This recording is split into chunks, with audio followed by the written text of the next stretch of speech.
Yeah, baby. Wonder if all my bad decisions get accounted in the algorithms. No statistician could dissuade me from my bigger vision. I know my occupation's quite an unlikely place in this world to occupy and talk about upon a daily basis. Our information's predetermined by some biased business. We all in sermon to Silicon that push out lovely neighbors. I'm done with paper chasing, think I'm on to bigger banquets. This that full circle, new wave, energy on a Tuesday. Turn a blue day to a bright hue, yellow with a smooth A in hair. Extra fruit, the brand. You can't move me, the music is man. It's a con job, but this grand. Been blessed with a great hand amongst many that stank. And yeah, it took some hard work, but blind luck play a huge role. And if they say that it don't, when they feeding you fool's gold. And if I know one thing, the truth's home. Even if it's a tough thing to swallow, an even harder thing to hold and truly know without a doubt while on the globe. And even though that seems inherent, it ain't always so apparent. Dangle carrot, you ain't always gonna get it. But don't worry, it's a pretty February in a year with more to carry and more days is yet to come. Under the sun, taking the ferry to the city where the moment's extra pretty, like the people, like the idea that I keep inside my brain that isn't equal to the real world. All that stress ain't saving me fear though. I swear to God I'm trying, but they pushing their demons down my esophagus, screaming the easy life, what I want always. Praise made up holidays, tell me that love is the answer just to boost this economy. Buy more sell now, but I ain't following. I ain't a hollow man, I'm fuller than fall winds. Take it all with a tall grin, and if you feel it, do it with me. And just sing what the song says. Take it all for what it is. It ain't all so big. So big, so big, so big. Take it all for what it is. What it is, what it is, what it is, what it is. It ain't all so big. It ain't all so big.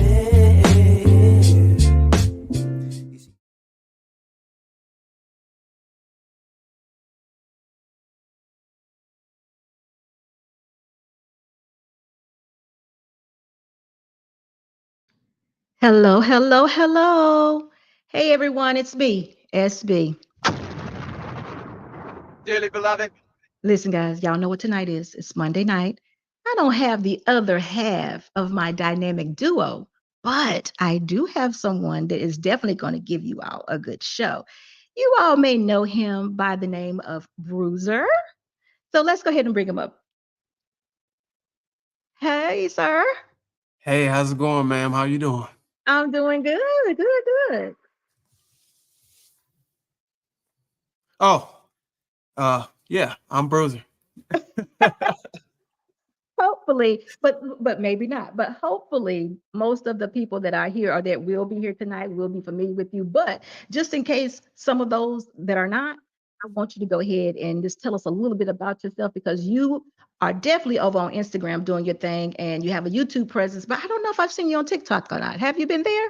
Yeah, I got actually that's where I got most of my following at on TikTok. Um, but Must be going in opposite directions, but yeah, I've been rebranding for the past couple months, and I think I actually past couple of weeks got solidified on the direction I want to go with my content. okay. I'm a married man. I live in Georgia, veteran of the military. I'm a data and compatibility consultant. I got my image consultant certification back in July, and it came with a lot of other things that related to dating and relationships to put me in a place where I had enough credibility to speak in the spaces we speak in. And what I started to learn, kind of motivated me, influenced me to go in a different direction. I see a lot of content that's uploaded that's completely separating the two. There's not a lot of content like yourself, a lot of content creators like yourself that's bringing us together and trying to find solutions. And I just wanted to be a part of that. So I had to rebrand my perspective, the things I believe in, the principles, and just lean more on the things that I do on a daily basis, surround myself around a circle of people that have similar results. And once I was able to do that, I started to see different patterns and behaviors around people. Now I'm sold on the fact that whoever you have in your circle is your reality. You know what I'm saying? It paints the picture of what your reality is. And instead of leaning so hard on statistics, just surround yourself with the people that you want similar results of. And you'll see that you don't have to lean on statistics and move with fear in the dating world. And I'm gonna pass it back to you because I can talk all day. It's excellent though. No, I like that because that's what we need to hear. Because fear is what's hindering most, or I should say, fueling the fire of this gender war that's been going on for who knows how many years. I've been in this spot, what now, 2 years, and ever since I stepped in this spot, I've been hearing about it. So it has definitely been going on a lot around here and for a long period of time. So if we can conquer that fear, I have some more examples of why not be fearful. There's no guarantees. Now, don't get me wrong. There are no guarantees. So there's always a chance. But if it's something, like you said, if it's something that you want and you have placed yourself in a situation where the reality is this will work, then why wouldn't it work for you? Exactly. So I agree totally with that. I tell people all the time, you create your own reality, but people don't believe that. They say they argue me down. No, no, no. The reality is 50% are making it, 50% are not. Okay, so guess what? Want to be in the 50% that is making it. Want to be there. Let's don't talk about the ones that's failing because I don't fail at anything. It's my goal to win. So make it yours. So I appreciate the fact that you have said that. So listen, I feel like I made an excellent choice for tonight, co-host. So we got to do this again, of course. But for now, can you tell everyone where they can find you? Well, I have a channel with 60,000 followers on the Style Chief where I do men's fashion. I've gotten to the point where I've started doing sponsorships, and the only reason why I'm not doing videos is because I'm not getting any sponsors. I got a little bit arrogant. That's like I'm not doing any videos unless I'm getting sponsored. But the show, the channel that you can find me at right now, where I'm on most of the time, and probably going to be most of the time from here on out, is called Love Cost Podcast, and it's basically where I help men and women uh, expose the issues that's keeping them from being compatible for the partner they desire. Not men, period, not women, period, the one you want. Because we can all agree that the person that one person is specifically want is subjective to their preferences, their dating preferences. So Mm, we have to be a little bit more sensitive. Everybody's cup of tea is not the same. It don't taste the same. Some people like two things of sugar. Some people like no sugar at all. So what I do is I sit with them and I'm like, okay, you want a committed partner. You know what I'm saying? What are the things that you bring to the table, and what are the things that you want this man to bring to the table? Does it line up? And I often find that a lot of women specifically have a lot of red flags based off of their traumatic experiences they had in relationships prior to, becoming single again, absolutely. that they haven't been able to shed themselves or rid themselves of. So it's making it harder for them to stay in a relationship long enough to tolerate, differences or challenges. So they I become agree. real dismissive early in the dating age, and it's just really hard for them to put the anchor down, and just stay put. Yeah, I agree with that totally. You know, it seems simple. Well, the solution is simple, but when you're dealing with affairs of the hearts and emotions, it's very tough. I often say to people, and I'm saying it again today, in order to be in a relationship, I should say it different. A relationship is a grown up affair. And if you're not grown and mature, you will probably fail at it, or there will be a lot of growing pains that come with it. So check yourself before you even try to go into a relationship that's intended to be married. Check yourself. Make sure you're grown and make sure make sure you know exactly how to act or respond to those emotional things that will, oh, they'll pull at your heart, because guess what, love, like, it tears away, it reveals all thing love does. And if you ain't dealt with those emotions or those traumas that you're talking about, that love thing it'll get you. You'll be like vulnerable in a little in the bed in a little fetal position, wondering it hurts. When is it gonna stop? You know how it go when we upset or when we haven't dealt with something or we angry, we lash out. And the first people you lash out with or at are the people that you love that are dear to you. So again, y'all got to grow up. If you want a marriage relationship or a long-term relationship, That's grown stuff. Grown stuff is required. How about that? Amen to We that. we need to understand that. I don't think we say that enough. I think we leave it open to everyone because that is the goal. It is. I feel like companionship and relationship is the goal, but it is a grown person's affair. It really is. And until you've matured, stay away from it. Now, how do you know when you've matured?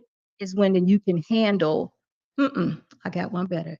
When you can be accountable for all those relationships that you've had in the past that didn't work because it's typically it takes two people to ruin a relationship. Amen So to that.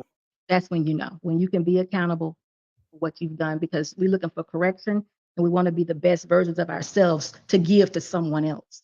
And if we haven't accomplished that, we ain't ready. We're not ready. So we have hey, we done gone to the left. Oh wow, we got to go back. So listen, before we get started with the show, I'm going to say hello and welcome a few people because you have and I too have TikTok followers and they get in there and they be engaging. I just love them. If you all are here anyone from TikTok for the first time, make sure you're subscribing to SB Nation or SB. Well, that's my email address. I don't want to do that. SB Live. Make sure you're subscribing to the channel. Turn your alerts on so you can be here when I'm here, right? Y'all can get that. Y'all can plug in and we can just engage each other live. So make sure you do that. Those of you that are over on TikTok. Also, you can go over to Bruiser's channel. If you have not subscribed, please, if you recognize him, go to his channel, subscribe to his channel, and y'all continue to do all that engagement that you do. Instagram, same thing. If this is your first time here, make sure you are subscribing to my YouTube channel, which is SBU Live. Turn your alerts on, and I appreciate the fact that you are here. And my YouTube family, y'all know, and I just appreciate y'all so much. Y'all support everything that SB does most of the time, I can say. And thank y'all so much for being here tonight. Tonight's topic or tonight's show will be love, honor, and obey, the deal breaker. Y'all know how tonight's going to be. But anyway, before we get started, I also want to say hello to a few people who haven't made it here to the live. I appreciate you all that are on time. Y'all, I'm getting better. I think it was like 7:05 tonight, and pretty soon I'm going to be like on the front side of it, and I'm going to be waiting on y'all. Now, when that happens, who knows? Who knows what's going on. But Trey, how you doing? It's good to see you. Mike is good. They are delayed. Mike is good. Okay, Trey, thank you so much for that. But Trey, I got a question for you. I think it was you that on last week told me Coach Greg Adams had a video about me. Can you give me a little bit more information? Because I have not seen a video from Coach Greg at all. So I would like to take a look at it if you have it or if you know anything about it. Just notice y'all spell honor the fancy and proper way. All right. I got you. Thank you so much, Trey. Who is Mr. Gilbert? What's going on, Jolie? Hello, hello, hello. Post-traumatic relationship syndrome. Trey, you done gave it a name, or is that real? Is that real? You know what? You guys in like the 2020, since 2020, y'all just been coming up with so many different words and terms. I mean, y'all just got something for everything. And I don't even know who knows? Dr. Steele, what's going on? Jojo. Hey, Jojo, it's good to see you. Tamika, Jedi. Hello, you guys. JG, what's up? It's good to see you too. Clement, you doing okay tonight? Love Cause. Oh, there you go. That's what his channel is. Love Cause. Hey, y'all. Y'all see who that is? That's Mr. Bruiser in the house. Let's see who else. If I missed someone, which I know I did because I saw T. Shaw. What's going on with you? I hope you're having a good night. So, y'all know throughout the show, we'll be shouting you out or reading your comments. We appreciate the fact that you all are here. We're going to have a good show tonight. As you can see, the title of the show is Love, Honor, and Obey. Sugar Curls, what's going on? It's good to see you. And this is all coming with a cost. So, here we go. We're gonna get into it. Mr. Boss is gonna have we're gonna have a couple of videos, I think, that we're gonna show you all throughout the show. And y'all ain't gonna believe some of this. Some of y'all, we're gonna be running some of y'all away. We're talking about fear. It's gonna get worse by the by the end of the show. So anyway, Bruiser, before we get started, is there anything you want to add right now before we jump into some of this love, honor, and obey? No, ma'am. It's good to see y'all chatting, popping in the chat. Good to see y'all. Oh, Yeah, they, they're good people over here. I don't have it. Well, let me shut up, y'all. Y'all, we got to whisper because Lady D ain't here.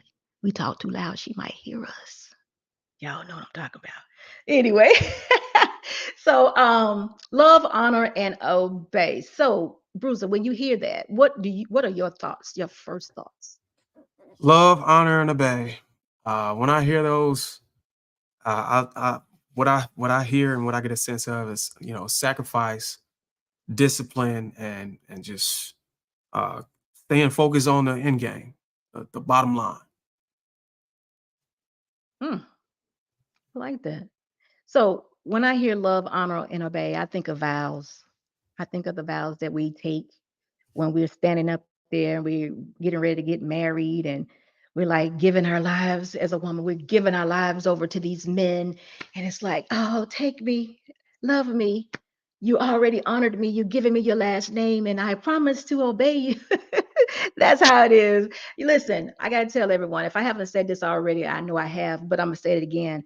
My marriage vows and me even being married didn't get real to me. I mean, I was doing it. I was sincere about my marriage, sincere about my husband, and all of that. But I promise you, until I started saying my vows, it didn't become real to me. As I began to say my vows, my knees start to shake. I don't know if that's happened to anyone else. Hey, Anissa, Samaya, hello. How are you? I don't know if that has happened to anyone else, but my knees begin to shake when I start to say my vows. It's almost like, something just came over me, and I was like, what am I saying? Did I just am I, and since then it was like, wow, I got it. It's like came over me. Initially or right before that, it was me and my boyfriend. We know we're supposed to be married. We want to be husband and wife, all good, but it just wasn't as serious as it needed to be. I didn't know that, but then right as I started saying my vows, the knees started shaking and I start hearing myself saying them and it started getting within my spirit. I realized at that point, ooh, this is real. And so from then on, I've been taking it very serious. And I was like, okay, I got this. So that's what it says to me. But so often I do videos, and it's like you said initially, I'm always trying to find a solution, but I'm all about being accountable also. So I did a video, or somebody else did a video, and my comment to that video was something about a woman should obey her husband in order to, or something of that nature. But a lot of women went crazy about the word obey. And I'm like, well, why you going so crazy about the word obey? Because, we obey a lot of things, street lights, police officers, and things all around us all the time. So what is so crazy about being in a relationship where you obey your husband? And I had to explain to these ladies that for me, I don't know what it does to them, but obey to me means I have some discipline and some structure in my life. And that's how I see it. So how do you see obey, Bruiser, as the male? How do you see it? Well, when I look at obey, and I can kind of understand from a woman's point of view, you can't really. It's really a difficult term for a woman to be able to hear that, because especially if you try to make it parallel to societal laws and public servants and stuff. Those are laws that you're forced to have to do. You know, when you're in a relationship, you have the option whether or not you want to do these things. So uh, I could see that. I have enough of sensitivity to be able to see that. Okay, that might be a little bit triggering. You know, so when I look at obey from a man's point of view, I would, if I'm trying to enforce that, or if I'm trying to get my woman to obey me, I wouldn't really use the word. But if I did use the word, I would hope that she would receive it as as a way of giving me grace, so I can uh do the things I need to do for the household. Get us over the hump, get us where we need to be. Do your part. Not necessarily obey me, but obey the plan that we put together and agreed upon before we got started on this journey together. Be obedient to the structure, the strategy that we created together. Stay disciplined. Not necessarily obey me as I'm your commander or your master, but obey the time we invested in, like where we're going, the direction and trajectory we're headed to. Let's be obedient to the things that we need to do to keep us moving in the upward projection. So obedient and obey. So we do wordplay in order for it to land better. Is that what we do? Yeah, and I Is think that I how think is that how I it's think done? We I think obey is it comes off as if you don't put the context behind it, it's a chance that it can be looked at from a way to where a woman would be like, okay, obey who? Like who are you? You know what I'm You're my saying? I know you're my husband. man, but I'm a woman too. Like we live in a society that today where you gotta really be more sensitive whenever you say certain words. Why is that, you think? Well, no, Well, let me ask the question I think differently. Do you think today's the society and the time that we're living in now, as far as relationships and marriage, do you feel as though they're working? do I think they're working? Yeah. Yeah, I think they're working. I think relationships will work. I think it's just having an understanding of how they're supposed to work is where we're dropping the ball. I Well, think it's about the tolerance level you got to have in a relationship. I think I was on a panel where we talked about a couple being together for 70 years. Uh, there's no method, no strategy to it. You just got to love the person you with and be willing to go through all the obstacles, no matter what. No matter right. what. No matter if you get hurt. No I matter if you get agree. offended, no matter if you get betrayed, you got to be willing to say, "I'll still love her, and I'm gonna stick it through." And that's the relationship I got with my wife. And a And lot of people call me crazy for it, but I don't mm-mm. care. I decided to love this woman and give her children. She birthed my children. We made a plan together. We're gonna stick through it. See, that's what I mean. That's what I'm saying to you. That's the point I'm trying to make. If I'm going to give myself to my husband, he is going to be one and the only persons that I would obey. Because I know that he's like you just said, I'm going to go through life with this person. He's the person that I can entrust and submit to. How in the world can we honestly say we're submitting if we're having a problem being obedient to the structure of the home? So, I'm not a big player of words because it all means the same thing. We can get rid of obey if we want to and just put cooperation. And you know what? I'm glad you said it because I think when the women who get triggered by the word obey, Yeah. it's a lot of times it's associated with a traumatic experience, or Okay. it's associated with her personal experience with the man she's with, Authority. and Authority. she's probably got some untold story or scenario that she encountered with this man that makes her feel like I'm obey, not after what I just been through. You know what I mean? I'm not obeying this man. A lot of women who get triggered, they attach it to the scenario that they just went through, and they're like, no, I'm not obeying no man. I And hope that's the case, but let me tell you something I've been witnessing lately, and it can bring us back into this. And I hope that you're right because I think that, and I've been paying attention. I'm gonna tell you a little story first. One of my supporters went into my comment section. They said, "SB, guess what? That song Tyrone by Erica Badu." And I was, yep, well, this is him writing. He said, Erica Badu said that song was inspired by her aunties.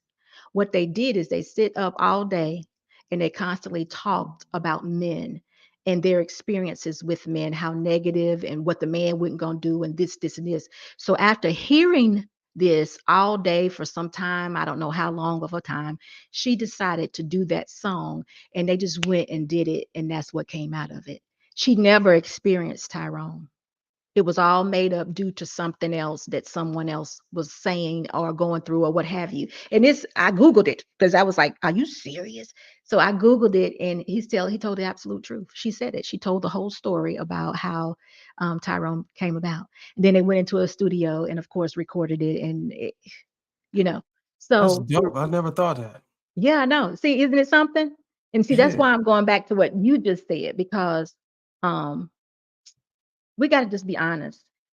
There are a lot of traumatic things that can happen and has happened in relationships with women and men, and I'm not trying to minimize anybody's experience, okay? But there's also a lot of negative conversation just off the rip for whatever reason, just because you Black. And it doesn't make sense to me. Because when I'm asking detailed questions, no one has anything for me. I could say, well, did this happen to you, or did you experience this? I mean, it could go as, left me in the trash can, beat me up every day, and all this and all this. And so what I'm saying this for is because I think what we do is we take from other people's trauma, because influence with women is great. It's big. They hear something, and they feel for you. I mean, because we are emotional creatures. We feel for each other. And sometimes I think we wear all of the emotions or all the different traumas and things that we hear, we actually wear it for ourselves. And that becomes who we are also, even if we have not experienced it. Because I've seen some young girls, 16, 17, talking the same way as their aunties talk that are 40. And I know they have not experienced that much life. It's impossible. You absolutely right, and that speaks to, I think, where you were headed at initially when you when Yeah, we I'm when you going, ran but into society, yeah, because you got whenever we live in a society today where you can turn on your television, you can go on social media, and you can actually feel the pain. You can put yourself in the shoes as a person that's been hurt, and you got reality TV shows. You can shed this, you can feel it, and you can shed those tears, and yeah, get a taste of what you might not want, and then that plays on your dating preferences, how you move, your grace that you will give a man. If you start seeing patterns and stuff that you saw on a reality TV show, you're going to be dismissive, and you may not, like you said, have never even experienced it, because we never live in experienced. a microwave society where everything, the information is just right here. We don't even have to go and date somebody. We're dating through other people, Absolutely. and we're taking the trauma with us, and we come into the dating pool ready to date with all this baggage that never happened. We're carrying somebody else's baggage. Absolutely. I And mean, that's a real thing. And I'm saying, okay, you've never dated this person or any man, and especially too, excuse me, if there's no examples of good relationships or good men anywhere, that's all they have. And that is a very tough hurdle to get over. So that takes me back to the obey part. We obey or obedient or cooperate with a lot of things all the time. That's just what we do as people. So when women here lately, I've been noticing, because you do it too, I'm sure. I watch TikTok, I go to TikTok, or I go to Instagram, I'm trying to find content or what have you.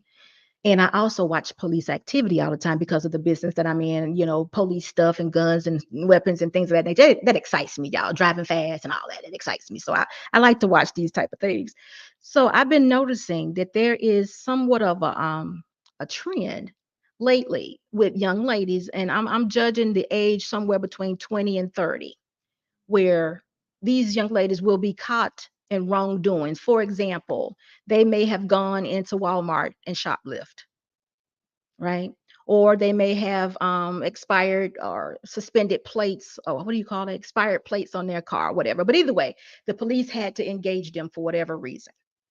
And on at least, and this is just no exaggeration, on at least 4 to 5 occasions, these ladies were found wrong, and the police officer would be trying to engage them in, hey, look, you did this is wrong, bad activity, I'm going to do this, but for now I'm going to have to detain you. You're just explaining to them what's getting ready to happen, and these girls lose their mind, lose it. I mean, you will be like, oh my God, you're wrong, stop. You did wrong, you did wrong. Because I always thought, even if I did wrong, I'm wrong. Now it's time for me to humble down and accept this punishment that I'm getting ready to get, because it ain't gonna be but so much, and then I can walk away. But they lose their mind, and then they'll turn around and tell the police officer, you gonna call my mama, or you gonna give me my phone, you better do this and you better do that. And I'm looking and I'm thinking, this is all about authority. This is all about authority. This has nothing to do with this is not wrongdoing. This is not mistreatment. This is their inability to see that these people, however you want to see them, police officers, are in authority right now, and they refuse to obey. See, that's why I don't play with the word, because we need to get it. Somebody somewhere needs to get it, because it could be just you lose your life or you go home at night. See, if you get obey and you realize how you should function when somebody in authority is giving you direct orders, you go home at night. When you play this game like you're wrong, but you're going to be in charge anyway, you don't go home at night. And that's why I don't play on the words, because whatever word is so extreme that you need to get it, or we need to talk about it, then that's what we need to talk about. But when we well, give them the little fuzzy words, we're like, it's okay, you can do this. They don't get it, because there's no way that I'm going to be shoplifting from Walmart. I am so wrong. They catch me and they put me in the back of the police car. I find a way to manipulate to get out of the police car. I jump in my own personal car, and then I run the police officer over trying to get away from the scene. You get what I'm saying? See, we're losing, and I don't want to lose any more young women. Now, I'm not saying the young men don't do this, but it just looks totally different. It looks totally different. So that's why I'm strong on obey.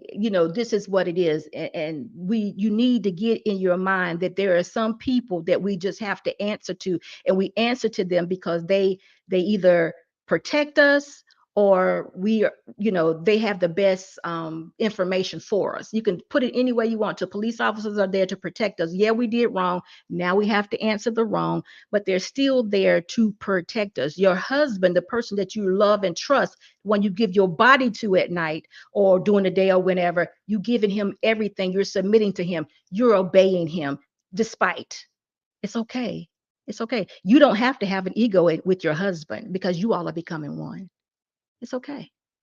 Relax in what you're doing and just see how much it can fulfill you, instead of fighting those little things like obey. Don't fight it. Just relax.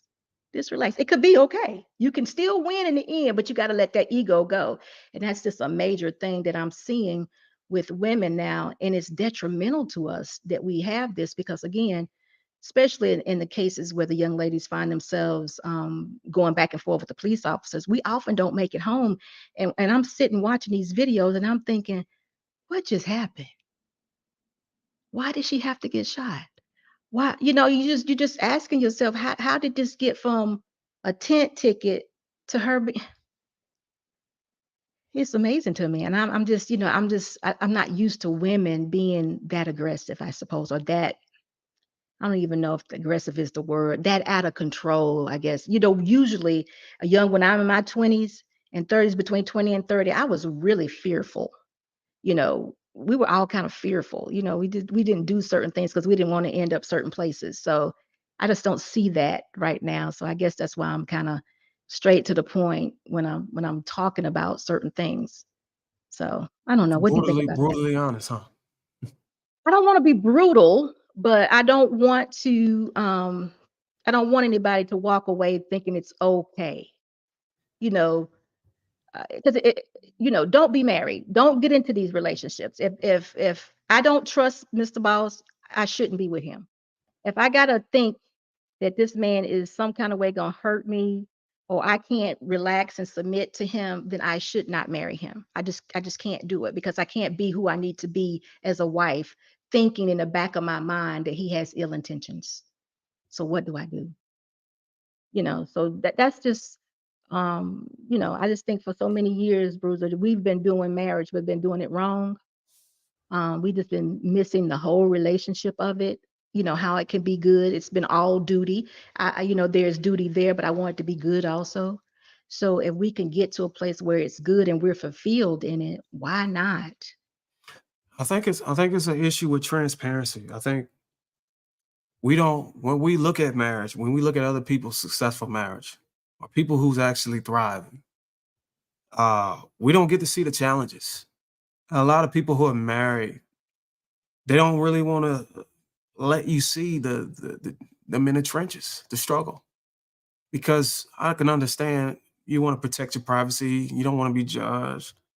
You don't want to hear any comments. You don't want to see any comments. Oh, y'all marriage is fake. Y'all should break up. You don't. It's hurtful to hear people say that. Like I look at a lot of relationships with celebrities, and they just talk down on them, like Will and Jada. They're still married. They're still Exactly. working. Yeah. Yeah, they got issues. Yeah, but they're still working. And most of the people that's probably having these bad comments, don't even have nobody to hold hands with. Right. So, and I think that's the reason why a lot of married couples that see that and they're like, how can we be? Because you want what I want to happen, what I think would be healthy for people is to be able to see the inner workings of a marriage. You know, what do they do on a day-to-day basis? How do they handle differences? How do they get through challenges?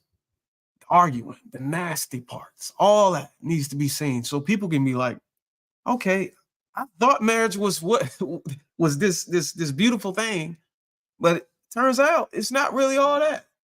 You really got to go in there and you got to do the work. You got You're to do gonna the have some work. setbacks. You're gonna have some ups and downs. Somebody gonna make a mistake. It's not about the setbacks. It's not about the mistakes. It's not about the discrepancies. It only matters if you let it impact you moving forward. It only matters if it keeps you down, keep you from progressing. You're gonna have issues. Can you Right. get through them? And if you can get through them, that's all that matters. Because nobody's perfect. You know, you come into a relationship, both of y'all come from different backgrounds, different upbringings. You have to figure out how to mesh with each other, how to meet compatibility. Some things you're not going to agree on. How do you move forward? Who's going to give? Who's going to take? Are we going to compromise? And if you can show, if we can show that, if people who are married, if they're okay with showing that, then I think people on the outside will be looking at marriage like, okay, yeah, well, I see they're a beautiful couple, but I see that, even though they have challenges, they're able to work through it. So when I get married, I don't have to be caught off guard or shocked or surprised. Damn, I can't believe this dude did this. You said you loved me at the altar. You know what I'm saying? Come on now, Right. you know that you're gonna go through it. So you won't be so quick to pardon me because now you came in knowing that, hey, look, we're gonna go through some struggles. And if we have that, if marriages, if we could see people's marriage and relationships with the transparency, then I think it'll give us a little ease of mind when we go into relationships. We'll see that, okay, yeah, they the perfect couple, but they have imperfections. Right. Right. No perfect couple. I mean, not at all. And you try to show or demonstrate these imperfections and the things that you go through. You try very hard. I mean, we do. I try. But we have been married so long, the arguments are no more, or the arguments are not like they used to be. You don't argue. We've gotten so used to each other, or we've met that one accord thing. We are now on one accord. So the arguing, we don't have them like that. So it's hard to do that. So that is actually why we have a video today. Mr. Boss, are we ready for the video? But before we get there, we got two others that we want to share so we can give y'all an example of what we're talking about. Because I say this often, Bruiser, how many years have you been married? About a decade. I'm climbing on to a decade. See, he's already in it too. So I've shared a story.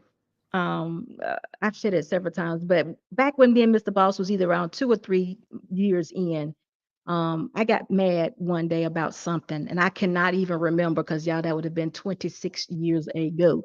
But anyway, I got upset about something, and I packed up the whole house. I was out. I was like, I got to get out of here before he get back. There was no arguing, there was no fighting. I just don't remember. I was just that disappointed in my relationship. No, I ain't gonna lie. I was that disappointed in him.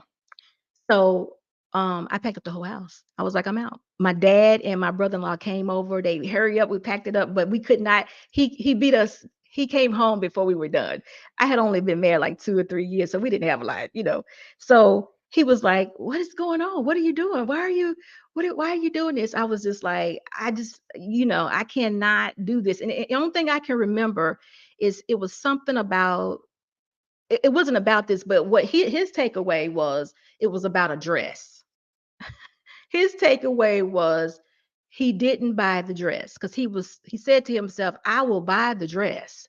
And I can just only remember saying to him, do you really think this is about a dress? But what happened at that particular moment, it made me realize that we think nothing alike. He's totally missed whatever I'm going through right now. And all he he really thinks that buying this dress is going to make it better. So I settled down, of course, and we had a long conversation. And of course, I didn't go anywhere. But that was probably the worst, or I ain't gonna say worst, but that was probably the worst it got for us, was that we heard somebody the other day saying, uh, you know, somebody asked the question, have y'all contemplated divorce? I looked at him and I was like, have we ever contemplated divorce? And he was like, I don't think so. We've, even though I left, I was packing up to leave, we've never actually thought about divorcing. It was just at that particular moment, I just could not. I was like, he wasn't getting it. But that, like I said again, that was like the first 2 or 3 years of our marriage. And it was just like, I didn't know what to do. We were not speaking each other's language at all. After that, we had a very long conversation. And I think what we came to conclusions is that we got to talk about everything. Men have one language and I have another. And I think shortly after that, I started reading books about men. One of the books I say that often is called, what is it called? Power of a Praying Wife. And I used to, I don't do it too much now, but I used to refer to that book all the time. When I got that book and I start praying for my husband and learning who he is, there's a couple of others too that I got, but that was the most powerful book. Things got so easy. Now, I used to say back then, I was like, yeah, I got it now. He's changing. The whole time I'm reading a book, he's changing, he's changing. By the time I got to the end of the book, I realized, okay, he wasn't the one that was changing. I was the one that was changing. I was the one that was changing through me reading that book and me, just at my end, couldn't do anymore, basically submitting. I got to go. I'm done. I was able to figure out that I needed to have some compassion and empathy for my husband, but I couldn't see it prior, could not see it, was just as blinded. So I used to say, I even say it now. I was like, babe, up until this point, I think that you and I were both two single people trying to do marriage. Our mindsets hadn't totally changed yet to think of each other first. So it was crazy. But then after that, things just started kind of melting together. Then that's kind of where the one pot came from, and things just like start making sense. Eyes start beginning to open, things got a little easier, start having more money, things got more easy, like that. It just started happening. But that was the one thing that one of my major takeaways was I needed to have compassion and empathy for my man, my Black man, because I can't be one. I cannot experience by no means the things that he experiences. And now he's here taking on a family. And back then, an ex-wife, and back then it was an ex-wife too. So it was like, I can't even begin to understand what he may have gone through or is going through. So I got to figure this out. I gotta be in his shoes for just a little bit. I got to hear what he's saying. And so that helped me. That book really helped me. So any ladies out there, if you come across some woman that is struggling and may say something like that, and it's just no answer for it. There were no real good answers. There was no particular thing that I could point at. Only thing I could say to him is that you're selfish. That's all I could come up with. That was it.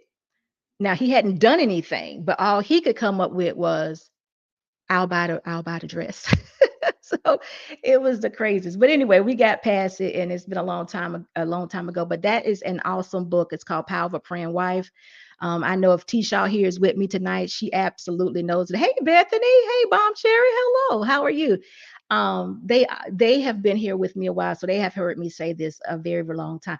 But y'all, I forgot to do something. Y'all, do y'all not know it is my birthday today?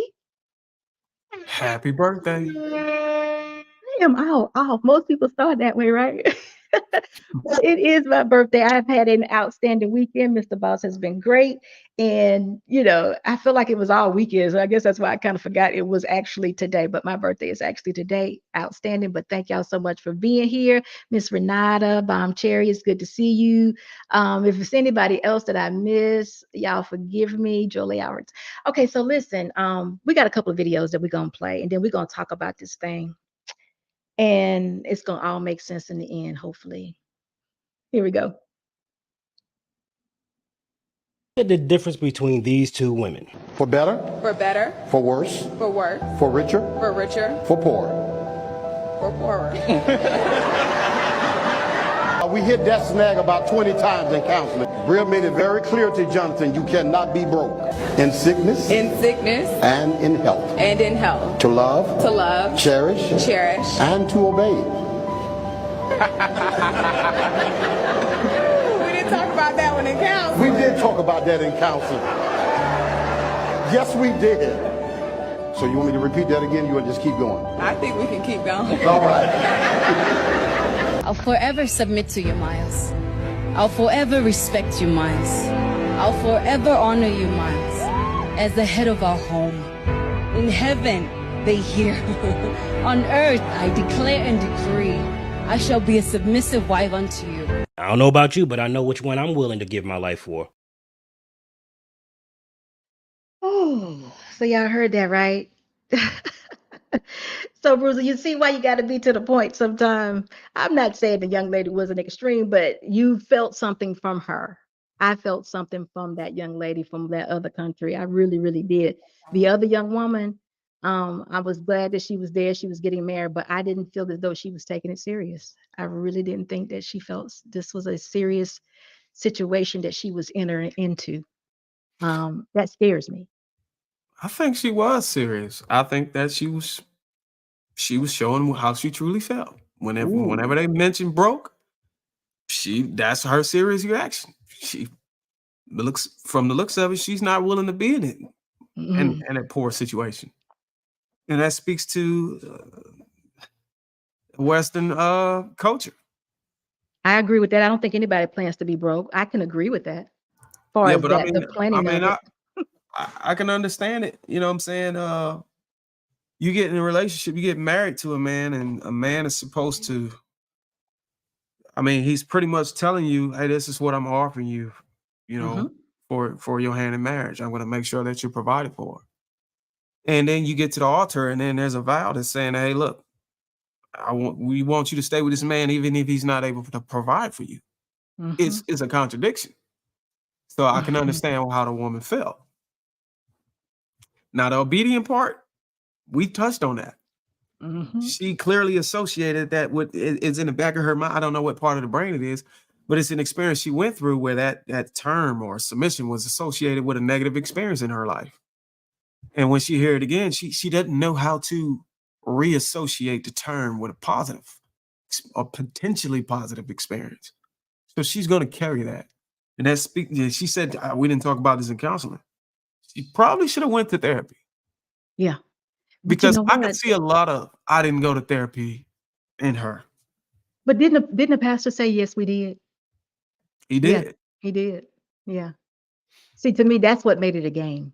That's what made it not so sincere, is despite what you've heard, despite what was talked about, despite how a marriage is supposed to be, you are determined to do your own thing.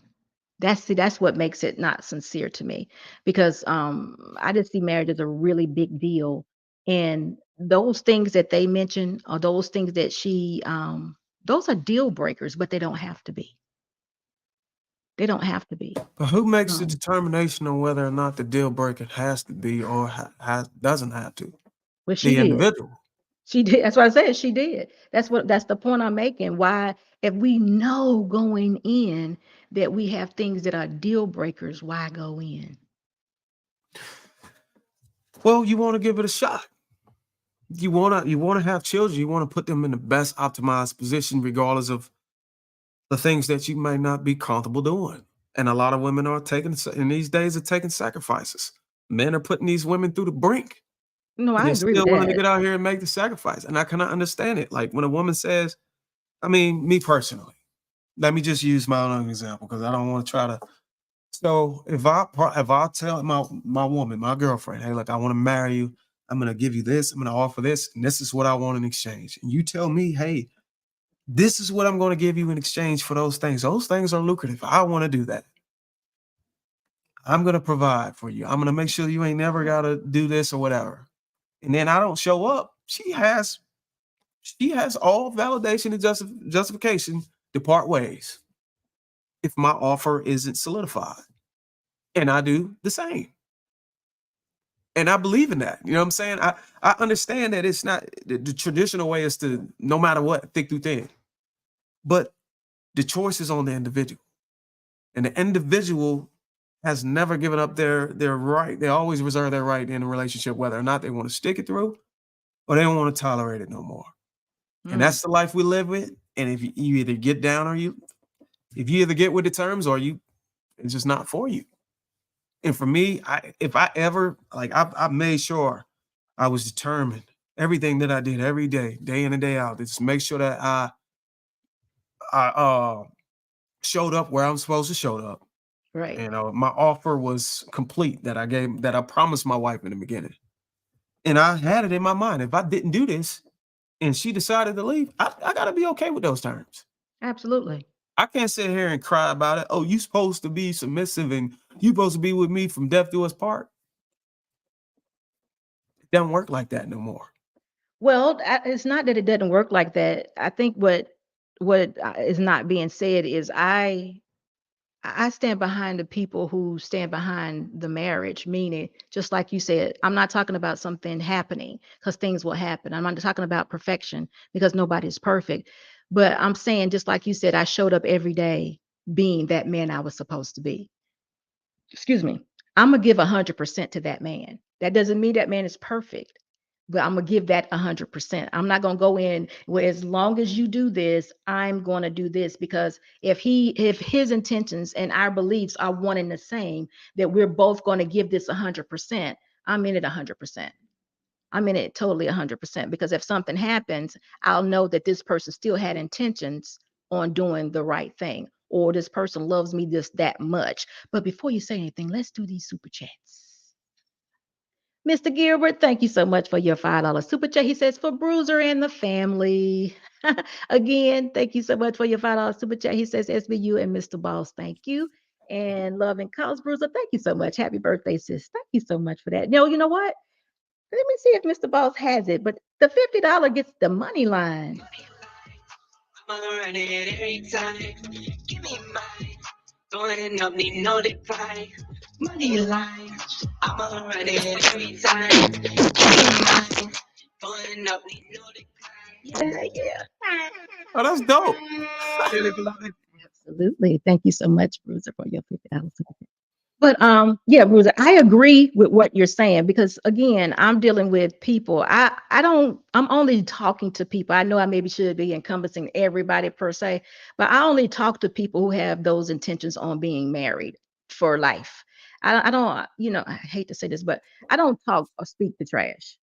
If you're not a man that should be married, or a woman that shouldn't be getting married, my conversation really is not for you. You can hear it, but there's going to be a part of it that you're going to fall off, because it is very intentional. It's very serious. It's very sincere. There's work to be done. I have a blueprint. I don't have it, but the Bible has a blueprint to where I can go and find out exactly how this marriage thing is supposed to work. And that is where I go. If I fall off, my husband falls off, we have a place that we can get back on with this thing we call a marriage. It's not just, I'm not winging it. I'm not leaving it up to my own discretion. I made a covenant and I made a promise and commitment to my husband that this is what I'm going to do, and I pray that I don't fall away from that. Well, let me So, ask you this. mm-hmm, You said you only talk to people who are married and they want to be married for life. mm-hmm. But do you believe that there are things that the marriage is supposed to have for you to be able to sustain, whatever journey that you're going to be on to be married for life? And if those things aren't there, then what do you have? Okay, so when you say things they're supposed to have, can you elaborate a little bit on that? Okay, well, let's just keep it as simple as possible. Okay. Okay, you need a house to live in. You need a roof over your head. You need food. You need water. You need clothing. Okay. You need to be able to sustain the lifestyle you live. And if not, obviously, you can downgrade your lifestyle so you can afford it. Okay. But for the most part, you need to trust in each other. You need the fidelity part of the relationship. You need the honesty. You need the communication. Right. Overall, you just need commitment. And if those things are falling apart, are you saying that what you believe is the person that you're supposed to plow its way through that no matter what. There's a I get it that you do, but I'm saying, do you actually honestly expect people to behave that way in today's society? and you say today's society because of what? Well, There's so many because options. we live in today, in this era now. Okay, so I don't think that people of today cannot have an expectation of excellence. I think it still dwells within us. I just think it goes to what you want and how you want your life to be. We talked about this. What you bring into your life or the things you allow to come into your life is what comes in. If I don't want, if I don't want a certain something or influence around me, I don't allow it to influence me. If I felt like, I think like Instagram was influencing me negatively, I wouldn't indulge in Instagram. If I felt like I had girlfriends, as a married woman, if I had single girlfriends or some things of that nature that I felt like was not conducive to me being a married woman, they wouldn't be allowed to be around me. Not in a negative way. It would just Mhm. be that this is not the life that I want. I chose this. So my focus is going to be on this and building this. And if my life is one that I choose to be married and for my marriage to be the most successful relationship that I have, in this time that we're in now, that's going to be my concentration. We make goals all the time on all the things that we want to do. We make goals all the time. I want to lose 10 pounds in 90 days. I want to do all these different things. We make these goals, and men are better than women at it. And you all follow through and y'all achieve those goals, and you get your pat on the back, and everything is wonderful and lovely. You can also do that within your marriage if that's what you choose to do. But what happens along the way, Bruiser, is one or two of the individuals tend to get selfish and mundane. Like it's real simple. You can't allow your marriage to be on auto. I have to work and plug into my marriage every day. I got to make sure my husband is good. If my husband gets too quiet, baby, you feeling good? You okay? What's going on with you? What are your thoughts? What is happening right now?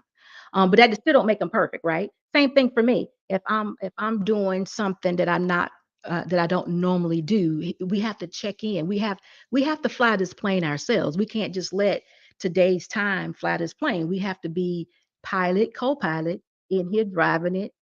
And we have to make sure it goes the way that we want it to go. In other words, I've chosen married to my husband that I have now to be my life for a time. The time is to death, me or he. Now, if he goes and I'm here by myself, will I get married again? Probably not, but maybe. So you kind of get what I'm saying. This is what I choose. I have to choose this every day. I have to choose this from time to time. This is what I have to choose. There are so many other things, like you said in this word, that can be chosen, but that's not what I'm doing. I don't want drama in my life. I want a calm, fulfilled, successful relationship, marriage with my husband that is built on a foundation of commitment and covenant to God. And I And feel I, like that's where I'm safe. I feel like I'm safe there. I feel like I don't have to worry about my shelter there. I don't have to worry about my money there. But to answer the question, just as in a fleshly way, if Mr. Boss is going to the cardboard box, I'm going with him. Because why would I not? Why would he go to a cardboard box and I leave him and go somewhere else when I could very well take him along with me because we've been doing this together for 28 years? Why would I now, when he's down on his fortune or what have you, in between blessings or what have you, why would I now say, well, you know what? Since you're not producing right now, I don't need you. And I go somewhere else and, continue to produce. that's a beautiful thing, and I love it, and I love the fact that my wife is similar. She's willing to go to the cardboard box with me. Yeah. I But I'm mean, Bruiser, you have done what you said you were supposed to do. You Mhm. are doing it. Who's to say you gonna always be here in this place? We could have invested every dime we had extra in the stock market. And when we get ready to retire in 12 years, all of that money is gone just because. What am I supposed to say, Mr. Boss? You let me down. Now what? Well, yeah, and I totally agree with you. Well, it's just that even though I have my own principles and beliefs, and I'm structured, me and my wife is structured in a way where we're more of the long lasting, we're long term. We our mindset on being together for as long as we can, no matter what. We willing to stick it through. it doesn't blur my ability to understand how people move today. Oh And yeah, I whenever can I see it. talk to him, if I talk to a man and his woman, he tells me, hey, look, this woman said she don't date no broke man. She wants this lifestyle and she's not gonna settle for anything less. And this man is telling me he's about to marry this woman. I'm not gonna sit here and say, you need to go back and tell that woman if there's a situation where you get hurt at work or you go through some tough times or you end up broke, that she ain't supposed to keep her word or keep her belief or her principles on whether or not she gonna stick with you. She clearly stated her expectations and what she wanted to do in the beginning of the relationship. I'm not gonna tell him you need to correct her principles. I'm gonna tell him, you know what you're getting into, right? Mhm. If you ever fall, if you ever go broke, if it don't work out for you financially, if you gamble, and she decides that she want to part ways, don't be surprised. Wow. I would tell a man that ain't no good deal. I mean, I can't tell. I can tell him it ain't a good deal, but it's for him to make that determination off of the feedback I just gave him. It may If be he, some guys it may be a good deal for them because they also you gotta look at the other oh, if side. they have their own little, They yeah, yeah, yeah. also I have get their own that. deal. Yeah, I got a Like, plan. okay, I'm a Mhm. man. Mhm. You have to make sure that you eliminate all of my distractions. What are my distractions? How is a man distracted? Physical attraction, sexual satisfaction. Mhm. Stay on top of those and I won't be distracted. Right. If I'm sitting here eating a box of cornflakes, I'm sitting here eating, you know what cornflakes taste like. They don't have any frosting on them, they're not sugar.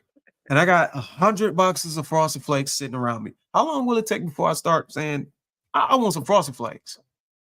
If you keep yourself as a frosted flake, if you keep me sexually satisfied, you have a potential to eliminate most of the distractions that a man conquer from veering off and wanna tap into temptations. And if you can't do that, she might gain weight. She might Yeah. get lazy. She might get tired. That may be his deal breaker. So I can't tell her that's a bad deal if she willing to be with him. That's just his deal. Yeah. That's his deal. You have your deal breaker. He has his deal breaker. Yeah. Does it make sense? I don't know. What do you think? I don't think it makes sense because in marriage you need foresight. Things always change. Remember, being in marriage, we make each other better and we grow up, we mature. Because there's so many things that can happen or that can come into our relationship that would alter our appearance, alter our need to have sex, alter our temptations, alter all of that. All that could be altered at a drop of a dime. Does that mean our marriage is over and you don't love me anymore? See, me, I just happen to think marriage is not about that.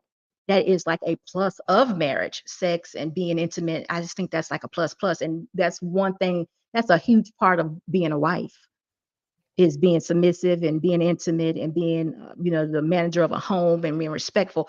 Those are all things that a wife should have automatically. But That's what not did she something. learn? What did she learn what a wife should have? Where did she get that from? Where did she get it from? Well, see, I would always advise ladies, like I always do, if you want to be a wife, you need to align yourself with God, your creator, and find out what a wife looks like. But and again, going back to what you said, if a woman can't present herself to her man that way, I would advise him not to marry her because I would say I'm not saying she won't. I mean, at that time, meaning she needs to understand what a wife looks like in order to carry that out. Now, this is not always an easy thing because I told a story where I had to be prophesied to 2 times before I actually got the fact that I was being a wife on the externals. I was cooking, cleaning, doing all that stuff, sex, all that, but I didn't have the mental part of about being a wife. It wasn't clicking for me. So I can even see when it doesn't click for women, how they say, "Oh, I don't want to be a man's slave." See, being a wife never clicked because when you become a wife, you're not a slave. You actually love what you do and you own that position because you realize this is a special club or exclusive club, which is marriage that you're a part of. You have a man that is covering you. That's your husband. You are a wife. And if you, like I said, align yourself with the creator, you will figure out the job of a wife is a big deal. It's a And, huge deal. and when I asked the question, I was hoping you would say she would get her ability to learn how to be a wife from her mother and father. No, I can't do that because I don't think that we've had good examples. Now you can get the externals from them, meaning she would know that the mom, the husband, the dad and mother may still be married, but that I don't know what that relationship looked like. My mom and dad were married to death. My mom died 2 years ago on Halloween. She cooked, cleaned, did everything. She was there with my dad through the end. But my mom, through the traumas and things that she did not fix or had in her relationship, she didn't like men, in my opinion. She didn't like my husband. So if I would have received everything from her, then where would I be in my marriage? So I couldn't do that. And I knew I couldn't do that. And ask me how. I don't know. It was just something that said, you know what? This is not what you want, but I get it. Meaning I saw my dad being that person that delivered that provision, but he was not going to be my husband or that man. You get what I'm saying? You know how they always say, you marry your dad. That was not going to be my husband. So I got the relationship dynamic and I saw that it was necessary, but what was demonstrated for me was not what I wanted. So I had to go back to the originator of the thing and say, okay, tell me why this even makes sense. Why do you even bless this union? What is good about this nuclear family? Why? Why is it not okay to be sexually immoral? Everybody doing it. Why is it not okay to fornicate? Everybody doing it, why? And you have to build that relationship. This is me. And then it begins to speak to you and it gives you what you need in order to fulfill your position as a wife and also my husband as a husband. And then all those things that you just mentioned, all those selfish things that you mentioned, you no longer have to be selfish about them because they're poured upon you. And it's just like an everyday. And I have everybody had their way, their method, how they understand, how they're able to get into it and make things work. Yeah. Mm-hmm. My way is I I see how much I have a set amount of tolerance. Things I'm willing to tolerate. Mm-hmm. Things I'm willing to give a woman grace for. Um, but she has to be impressionable. If she's impressionable, I can tolerate a lot more than when a woman is at a state where she's unimpressionable, Right. when she's stuck in her way. She has her lifestyle. She's not willing to bend. She wants me to fit into her system. Then my tolerance level is not the same. It's very low. It's very limited. And there's things that I'm not gonna put up with, and that's why I try to. Yeah, a lot of people might take this the wrong way. That's why I say a lot of men may want to target a younger, woman that hasn't been set in her way. You know what I mean? You may be able Mm-hmm. to impress her, so therefore you might. When I met my wife, she was 6 years younger than me.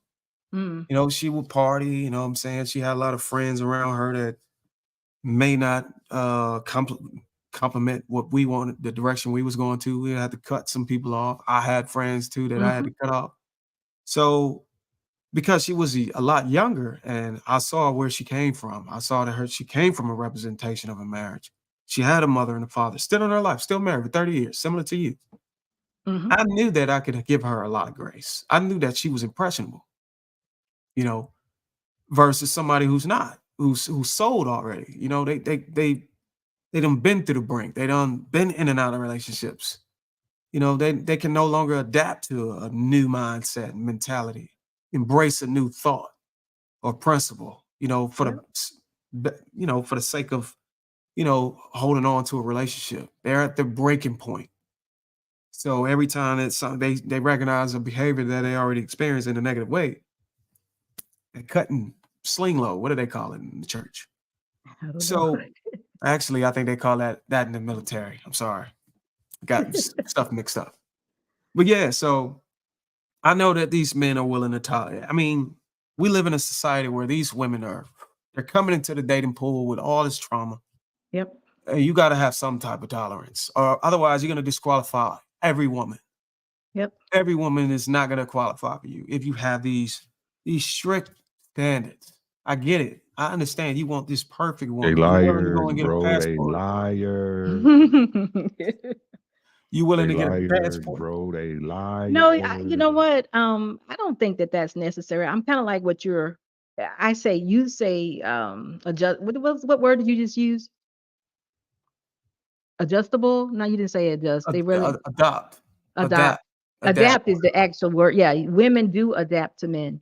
We do adapt to men. I am 5 to 6 years younger than Mr. Boss, so I think that's an actual good age, a good difference, Fruza. So I don't see that as a. I think that's a plus. And I think men actually teach women things. You know, y'all add a certain amount of logic, and women add the emotional. I think you put that thing together, you got a nice little balance. It's time to, once you made some money and got stable and secure in your environments, it's time to bring some kids into the situation. It's all can be done and then it can all work out. But you're exactly right about women adapting. But like you said, in 2023, we have so much influence. It's not so much adapting anymore. You have to get a woman that is willing to adapt, because they don't know. We don't know everything. I realize that a lot of platforms, they may state that a woman needs to come here already ready. She needs to do this and that. And I'm just here to tell you, it's not like that. If she's willing, then it can be done, but she's not going to come. I did not come here knowing everything that was to know. I didn't, but like you said, I came from a decent background where I saw a husband and wife dynamic, and I realized that is what was blessed and needed to be. But my example was not a perfect example. And it's just like everything else. Your parents don't do all that. Well, some people don't. Mine didn't. All the bickering and arguing. You don't see the tough stuff. You really don't. My dad never walked out on my mom and left her. We never were destitute anywhere. We always had lights, water. We always had everything, clothing galore. We always went to the dentist, so I didn't see everything, but it was just something that I knew that, okay, I see what's going on here. This is necessary, but I want more. So what do I need to do? So that was the effort I had to put into. But listen, y'all, we are here, and Bruiser is I feel like we're having an outstanding conversation. I don't know what you think, Bruiser, but I feel like we're having an outstanding conversation. But we got to bring the what do they call it? The finale video to you guys. Here it is. Pay attention. Well, that's my only son. At some point, he got to go. Never no time. I mean, at some point, he never no time. Man. Never no time. So are you charging for? Well, tell him, Christian. No, you tell him. You talking about you grown and you gotta go somewhere. I told him, you understand, you ain't going no damn where. You go when you get ready. Man, I just feel at some point you need to make your own way. That's what I be want to walk through the house naked sometime, and there you go. So I mean, what, No, if anything, you can go, not him. How about that? I want to pay all the fucking bills in here. You gonna tell me where I can go? But the thing is, like, why do I got this is my mama's house? Like, why do I gotta leave my mama's house? Period. Man, you damn near 40 years old. Damn near it's time to go. I mean, at what point? I'm 29 now. Well, that's pretty 10 But years you know what? away. When I met you was living with your mama. Man, please. You I was was living in with and your- out. Come you on, was man. living with your mama. I was Now you only gonna tell 22 me- years old. Now you gonna tell me because he 29. I ain't getting up. I'm not getting up. Man, I'm he not got going to go. nowhere. I'm not going nowhere. He It's has my to go. mama's house. Well, And you ain't gotta go You know nowhere. what, damn it, I ain't gonna pay no bills either then, damn it. Now, how you feel about that? You don't want him to go, I won't pay the bills. You gonna continue to pay he the got bills. to go though, man. It's too much. See, we arguing and stuff about stuff. Because, You know but what at the I'm end of the saying? day, all you gotta do is tell me to help. Y'all ain't saying nothing. It's like, Man, you a sorry, grown y'all ain't saying ass nothing. man. You supposed to know the garbage overfill. You supposed to know to take that outside. Come on, man. I don't have to tell you all this stuff, man. But the thing is, I'm barely here, so I'm barely making garbage. So why I gotta take the garbage out if I'm barely here? If I'm barely here, barely making garbage, barely making dishes, like why I gotta do anything? She gonna Right. always make excuses for you, man. But Right, he don't even be here. So what is you talking about? He don't be here like that. He come here, he when sleep, he's and then here, he on needs to business the help rest out. of the day. When he's here, he needs to help out. He needs to do some things. He Well, needs I to be tell you what, productive. he ain't paying no well, bills damn it, and he he gonna ain't start gotta go. paying some bills around But I ain't here. paying. But I I gotta pay. I'd rather for him My to mama, fuck out. but listen, my mama said I gotta pay no bills. I ain't paying no bills. He gotta pay. What I want him to do is save his money and do what he needs to do with his money You the whole reason why and not he is pay the no way he is, bills. because all this soft you bring into him, he still got the titty in the mouth. You let all Oh that hell stuff go no! on. No, you know what I know? You jealous. You jealous of my son. You would say You that. jealous of my son. Only you would say some bull But I crap. don't know if you jealous or not, but I just know I ain't getting my mama's house. Like, if I gotta get my mama's house, you gotta put me in my mama's house at the end of the day. Well, damn it, I'm gonna be carrying you. So you got to go. Oh, you don't mean you want to carry us Ain't got both out then if Ain't got that's no the case. problem with carrying them out. I just shoot them on out. And you, Michael, now you know good and damn well I'm not kicking my son out. what And- you expect? I ain't worried about it. Like, at the end of the day, I'm here. I live here, so until I'm ready to get out, I'm gonna be here. So, it don't At matter. what point is you trying to? What's your plans for this man? What's my plan is to stay in here as long as I need to stay in here. That's my And plan. what if he 45, 50? And he gonna be 45, 50 up in here. Crazy as hell. Well, damn it, I'm gonna be out there. Bye. No, Bye. he's Bye. going. He's going Get the before me. stepping. Get the stepping. He's Because going. this my